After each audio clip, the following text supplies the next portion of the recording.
Hey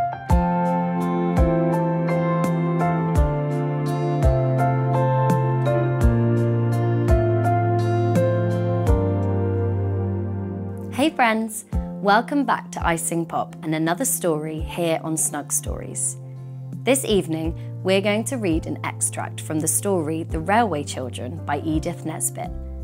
So far in the story, Roberta, Peter and Phyllis have left their old home to live in a small cottage near a country railway station when their father goes away unexpectedly. They make new friends at the railway, but no one can tell them where their father is or when he will return. But we might just find out this evening. So grab a blanket, your favourite teddy, and snuggle down. "I wish something would happen," said Roberta dreamily. "Something wonderful." And something wonderful did happen exactly 4 days after she had said this. I wish I could say it was 3 days after, because in fairy tales it is always 3 days after that things happen. But this is not a fairy story. And besides, it really was 4 and not 3, and I am nothing if not strictly truthful. They seemed to be hardly railway children at all in those days, and as the days went on, each had an uneasy feeling about this, which Phyllis expressed one day. "I wonder if the railway misses us," she said plaintively. "We never go to see it now." "It seems ungrateful," said Bobby. "We loved it, so we hadn't anyone to play with." "Perks is always coming up to ask after Jim," said Peter, "and the signalman's little boy is better. He told me so." "I didn't mean the people," explained Phyllis. "I meant the dear railway itself." "The thing I don't like," said Bobby on this 4th day, which was a Tuesday, "is having stopped waving to the 9:15 and sending our love to father by it." "Let's begin again," said Phyllis. And they did. Somehow the change of everything that was made by having servants in the house and Mother not doing any writing made the time seem extremely long since that strange morning at the beginning of things, when they had got up so early and burnt the bottom out of the kettle and had apple pie for breakfast and first seen the railway. It was September now, and the turf on the slope to the railway was dry and crisp. Little long grass spikes stood up like bits of gold wire. Frail blue harebells trembled on their tough, slender stalks. Gypsy roses opened wide and flapped their lilac-coloured discs.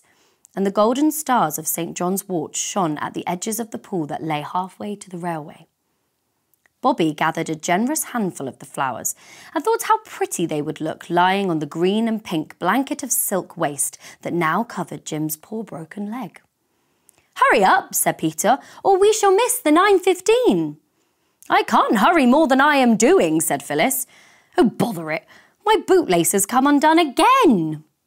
"When you're married," said Peter, "your bootlace will come undone going up the church aisle, and your man that you're going to get married to will tumble over it and smash his nose in on the ornamented pavement, and then you'll say you won't marry him and you'll have to be an old maid." "I shan't," said Phyllis. "I'd much rather marry a man with his nose smashed in than not marry anybody." "It would be horrid to marry a man with a smashed nose, all the same," went on Bobby. "He wouldn't be able to smell the flowers at the wedding." "Wouldn't that be awful?" "Bother the flowers at the wedding," cried Peter. "Look, the signal's down. We must run." And they ran. And once more they waved their handkerchiefs, without at all minding whether the handkerchiefs were clean or not, to the 9:15. "Take our love to father," cried Bobby. And the others too shouted, "Take our love to father." The old gentleman waved from his first-class carriage window. Quite violently he waved. And there was nothing odd in that, for he always had waved. But what was really remarkable was that from every window handkerchiefs fluttered, newspapers signalled, hands waved wildly.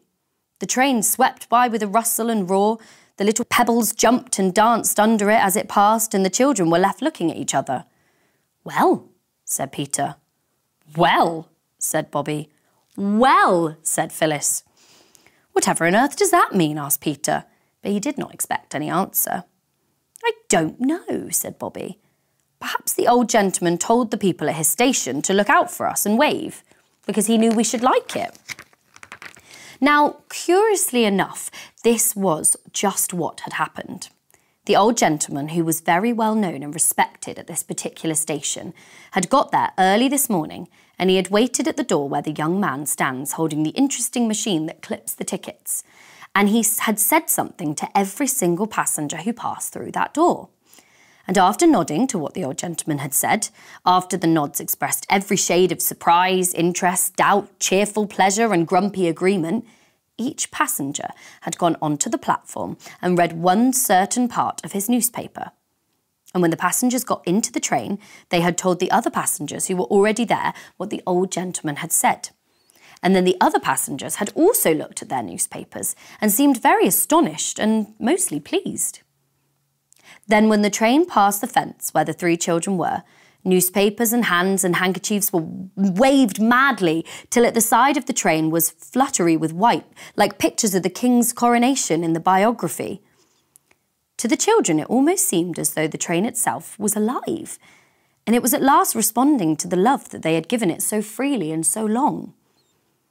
"It is most extraordinary," said Peter. "Most astonishing," echoed Phyllis. But Bobby said, "Don't you think the old gentleman's waves seemed more significant than usual?" "No," said the others. "I do," said Bobby. "I thought he was trying to explain something to us with his newspaper." "Explain what?" asked Peter. "I don't know," Bobby answered, "but I do feel most awfully funny. I feel just exactly as if something was going to happen." "What is going to happen," said Peter, "is that Phyllis's stocking is going to come down." This was but too true. The suspender had given way in the agitation of the waves to the 9:15. Bobby's handkerchief served as first aid to the injured, and they all went home. Lessons were more than usually difficult to Bobby that day. Indeed, she disgraced herself so deeply over a quite simple sum about the division of 48 pounds of meat and 36 pounds of bread among 144 hungry children that Mother looked at her anxiously. "Don't you feel quite well, dear?" she asked. "I don't know," was Bobby's unexpected answer. "I don't know how I feel. It isn't that I'm lazy. Mother, will you let me off lessons today? I feel as if I wanted to be quite alone by myself." "Yes, of course I'll let you off," said Mother. "But—" Bobby dropped her slate. It cracked just across the little green mark that is so useful for drawing patterns around, and it was never the same slate again. Without waiting to pick it up, she bolted. Mother caught her in the hall, feeling blindly among the waterproofs and umbrellas for her garden hat. "What is it, my sweetheart?" said Mother. "You don't feel ill, do you?" "I don't know," Bobby answered, a little breathlessly. "But I want to be by myself and see if my head really is all silly and my inside all squirmy twisty." "Hadn't you better lie down?" Mother said, stroking her hair back from her forehead. "I'd be more alive in the garden, I think," said Bobby. But she could not stay in the garden. The hollyhocks and the asters and the late roses all seemed to be waiting for something to happen. It was one of those still, shiny autumn days when everything does seem to be waiting. Bobby could not wait. "I'll go down to the station," she said, "and talk to Perks and ask about the signalman's little boy." So she went down. On the way, she passed the old lady from the post office, who gave her a kiss and a hug, but rather to Bobby's surprise, no words except, "God bless you, love," and after a pause, "Run along, do." The draper's boy, who had sometimes been a little less than civil and a little more than contemptuous, now touched his cap and uttered the remarkable words, "Morning, miss." The blacksmith, coming along with an open newspaper in his hand, was even more strange in his manner. He grinned broadly, though as a rule he was a man not given to smiles, and waved the newspaper long before he came up to her. And as he passed her, he said, in answer to her, "Good morning. Good morning to you, missy, and many of them. I wish you joy, that I do." "Oh," said Bobby to herself, and her heart quickened its beats. "Something is going to happen. I know it is. Everyone is being very odd, like people are in dreams." The station master wrung her hand warmly. In fact, he worked it up and down like a pump handle, but he gave her no reason for this unusually enthusiastic greeting. He only said, "The 11:54's a bit late, miss. The extra luggage this holiday time," and went away, very quickly into that inner temple of his, into which even Bobby dared not follow him.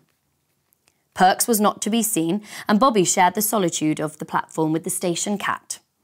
This tortoiseshell lady, usually of a retiring disposition, came today to rub herself against the brown stockings of Bobby, with arched back, waving tail and purrs. "Dear me," said Bobby, stooping down to stroke her. "How very kind everybody is today. Even you, Pusscat." Perks did not appear until the 11:54 was signalled, and then he, like everybody else that morning, had a newspaper in his hand. "Hello," he said. "Here you are. Well, if this is the train, it'll be smart work. Well, God bless you, my dear. I see it in the paper and I don't think I was ever so glad of anything in all my born days." He looked at Bobby a moment and then said, "One I must have, miss, and no offence, I know, on a day like this here." And with that, he kissed her, first on one cheek and then on the other. "You ain't offended, are you?" he asked anxiously. "I ain't took too great a liberty on a day like this, you know." No, said Bobby. "Of course it's not a liberty, dear Mr. Perks. We love you quite as much as if you were an uncle of ours. But what do you mean, on a day like this? On a day like what?" "Like this here," said Perks. "Don't I tell you I see it in the paper?" "Saw what in the paper?" asked Bobby. But already the 11:54 was steaming into the station and the station master was looking at all the places where Perks was not and ought to have been. Bobby was left standing alone, the station cat watching her from under the bench with friendly golden eyes. Of course, you know already exactly what was going to happen. Bobby was not so clever. She had the vague, confused, expectant feeling that comes to one's heart in dreams. What her heart expected, I can't tell. Perhaps the very thing that you and I know was going to happen. But her mind expected nothing. It was almost blank and felt nothing but tiredness and stupidness and an empty feeling like your body has when you've been on a long walk and it's very far indeed past your proper dinner time. Only 3 people got out of the 11:54. The first was a countrywoman with 2 baskety boxes full of live chickens. The second was Miss Peckett, the grocer's wife's cousin, with a tin box and 3 brown paper parcels. And the third, "Oh, my daddy! My daddy!" That scream went like a knife into the heart of everyone in the train, and people put their heads out of the windows to see a tall, pale man with lips set in a thin, close line, and a little girl clinging to him with arms and legs while his arms went tightly round her. The end. What a happy ending for the children, having their father return home. I hope you enjoyed that story. Join me next Friday for another story, and on Monday for plenty of iSingPOP fun. Good night, everyone. Sleep well.